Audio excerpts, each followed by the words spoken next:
You're listening to Turi Ryder's She Said What podcast. I'm Turi, along with Marci Persky. In this installment, the joys of the impulse internet buy, identifying your neighborhood's strange explosion, and the pleasures of making egg salad, even if you can't stand eating egg salad. Are you really trying to convince me that crystal healing and faith healing are two completely different things? I just bought a bracelet that's supposed to... Oh, never mind. Don't even tell me. It's supposed to heal me. I thought you had an MRI last week. I thought that the hand surgeon was supposed to heal you. October 5th. Right. Well, Yes, I bought a bracelet to heal me. from whom did you buy this? The soul cat lady? Did you buy a bracelet so that she would take your cat? No, I bought it online from some crazy website. I told you Okay. I am a sucker for marketing. You need to go to sleep earlier. That's what you need to do. You're Made up out too of late. Jasper. It's You're really up pretty. too late. Yeah, Jasper, a friend of mine brought me back a piece of Jasper from Uzbekistan, and she explained that it would be good for my kidneys. Did it heal you? I'm not going to answer that question. See? No, it did not heal me, no. Well, I'm going to wear my Jasper bracelet probably for the rest of my life. Well, if your kidneys do well, then you'll know it worked for that. Yeah, it worked for my kidneys. I don't think that's what you came in for, but hey, if your kidneys work for the next 50 years or so, you'll know that bracelet really. How long do you have to wear it, by the way? And if you take it off, to explode?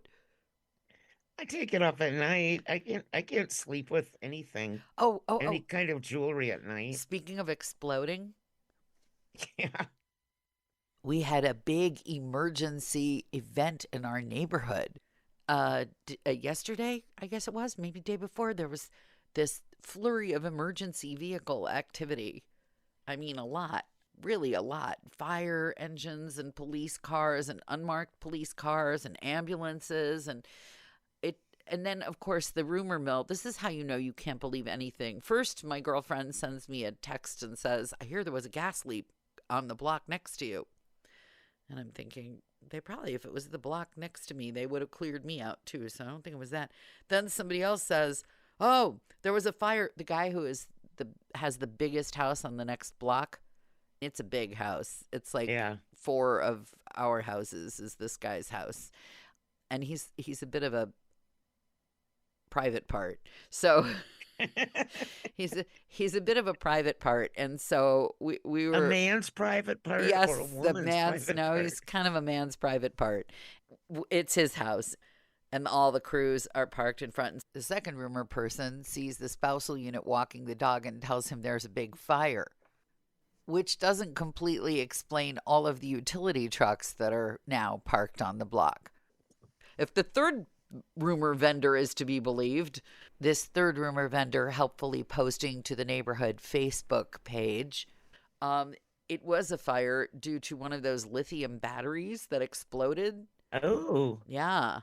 And I guess it exploded and then it burned and then it turned on his sprinkler system and it called the fire department and apparently they had every possible emergency service except maybe the National Park Rangers showed up at this guy's house.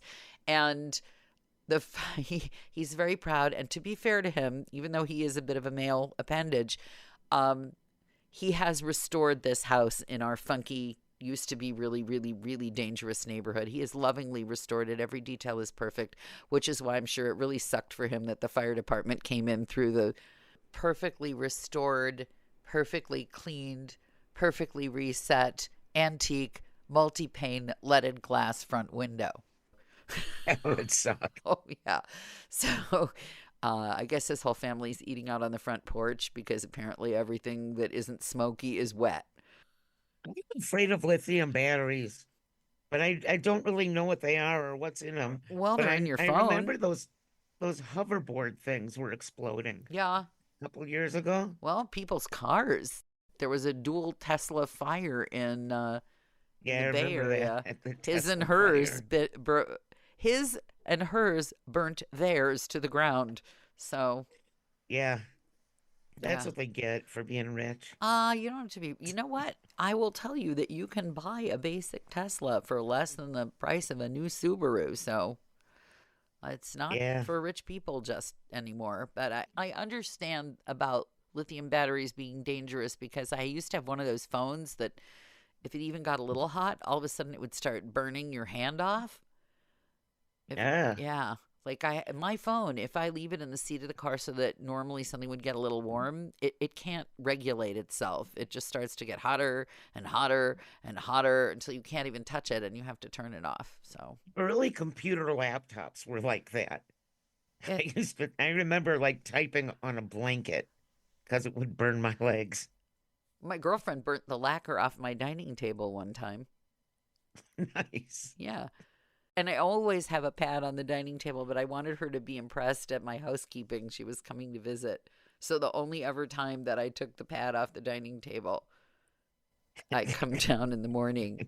There she is working away. Like, do you have anything under that computer? Does it get hot? There's a little pool of black lacquer.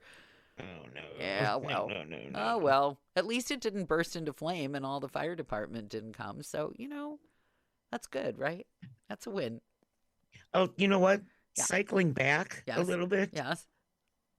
to my kitten sojourn on Monday. Yes.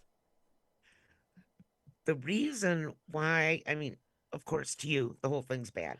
Yes. But the reason why it's worse for me than normal is that I'm leaving on Tuesday to take Eve to visit Molly in Denver. That's the other sister. So you're driving to Yes. Denver with the Well, no, we're youngest.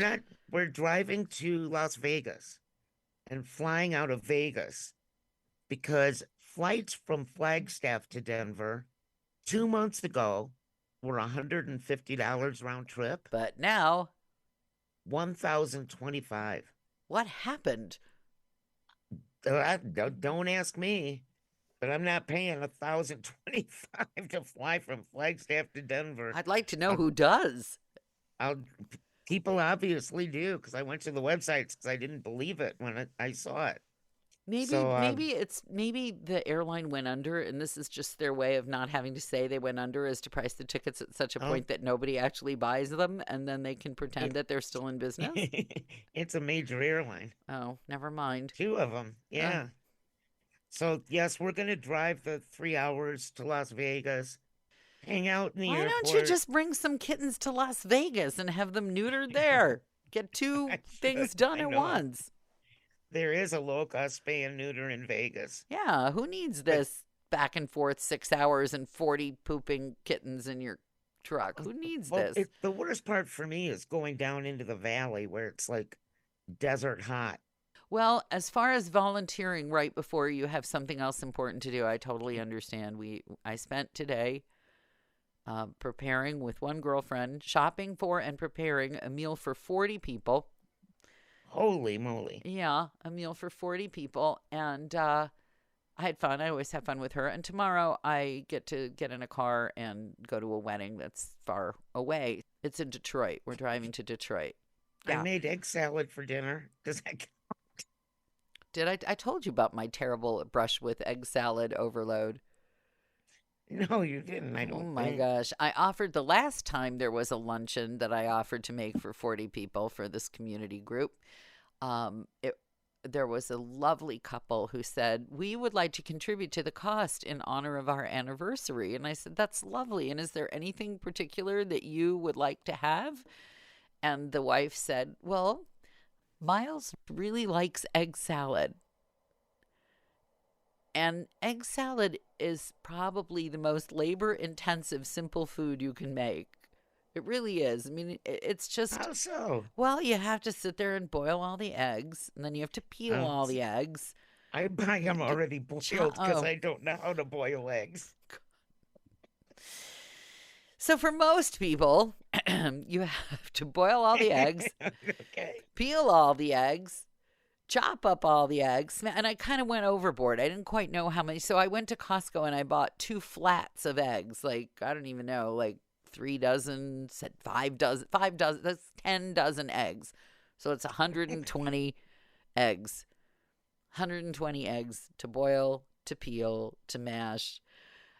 And then it turns out that the only person in the community who likes egg salad was, in fact, This guy. This guy. And I'm begging people to take, I'm like forcing egg salad on people, which is not a nice thing to do. Well, I have this little thing that was my mom's, Mm? and you put the egg in it, Yeah. and then you go boom, and it cuts it, and then you turn it on sideways, and Yeah. boom. Yeah. And Except that so, ours was nowhere to be found. And I didn't feel like running out to the dollar stores, though. I find, though, that chopping up eggs is very good for your inner stress, or something about smashing up. However you do it, it feels good to smash up a boiled egg. Don't you think so? It's kind of like those plastic Pop-It package wrapping things. It's satisfying to pop them. It's the same kind of satisfaction. It's boiled egg chopping, plastic package popping, and then the only other thing that I can equate with it is back in the day when I was a waitress at Lenny's Deli, and I got the job of slicing a giant square tray of Jell-O into little cubes. Also very satisfying. well, my mom's handy little gadget thing is missing a couple of the cutting The little wires. wires, yeah. So you Yeah, get a so chunky egg salad. well, I still have to get the knife and smash that side. It's fun, isn't it, though, to do that? It is fun, Yeah, but it's yes, we had satisfying. egg salad for dinner, and I couldn't make egg salad when I lived in Michigan or boil eggs. I Why? don't know why, Is there some but rule against? We're living in Flint where the water was poisoned? What was the no, net? it was in Kalamazoo. They never came out right. And then I tried up here, and there's all these special ways you're supposed to do it at 7,000 feet elevation, Yeah, drop the and egg down to 1,000 feet none and of them boil it work. there. None of them work. But now you can buy them already boiled in the grocery store, and it's the best thing that ever happened to me. I'm glad that your standards are so low. They're really low. I just like that noted for the record. I mean, this is a woman who may, if she ever gets a tattoo, have a hard boiled egg emblazoned on her butt. That's best thing that ever happened to her. I will remember Um, this. my youngest child, Mm? speaking of tattoos, Oh, no, not another one. she has the hamburger helper hand tattooed on her butt cheek. Yes, you have mentioned this. She's being goosed by the hamburger helper hand. I can't believe it slapped. Here's the thing. In 40 years, nobody will even know what that hamburger helper hand is, and then she's really going to have some explaining to do. Oh, hopefully in 40 years she'll keep her pants on. How about Hey, that? don't you? I think in 40 years she should be happily coupled with someone who likes to Well, I would see her hope with her so. trousers off. Yeah, Okay. no tattoos for me ever. No, but if you No did, needles. a hard-boiled If I egg, did, a hard-boiled egg would be your choice. with Elvis's face. Elvis's face on a hard-boiled egg tattoo. There you go. Because why not? If you've made it this far, chances are you've been enjoying Turi Ryder's She Said What podcast. In which case, you might also like my book, She Said What? A Life on the Air. You can find that at your neighborhood independent bookstore or on Amazon. Marci and I really appreciate your good reviews wherever you care to leave them. Your kind words help the podcast grow. Thanks.